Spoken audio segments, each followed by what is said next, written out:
Raffi Ahmad dapat sindiran tajam dari Wika Salim. Diketahui Raffi Ahmad dan Wika Salim memandu acara berjudul Gembira Waktu Siang. Baru-baru ini acara tersebut mengundang Mayang adik mendiang Vanessa Angel, yang kemudian sampailah Wika menyindir Raffi.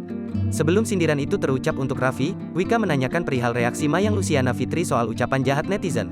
Perawatan 90 juta, cat rambut 10 juta. Gimana sih nggak ada perubahan, ujar seorang netizen. Tak ingin salah paham, Mayang menjelaskan bahwa rambutnya itu bercabang dan harus melalui perawatan, sehingga keluarlah biaya sekitar 10 juta rupiah.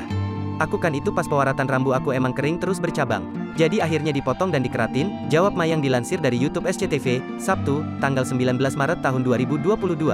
Dari penjelasan Mayang itulah Wika Salim bergurau ucapkan kalimat sindiran untuk Raffi Ahmad yang dianggapnya memiliki cinta bercabang. Tapi, gak apa-apa rambut bercabang. Ini cintanya bercabang, canda Wika Salim pada Raffi Ahmad. Tak mendapat respon dari Raffi, Wika kemudian memintanya untuk menanggapi sindiran tersebut. Kenapa kau diam? Jawab dong, goda Wika Salim.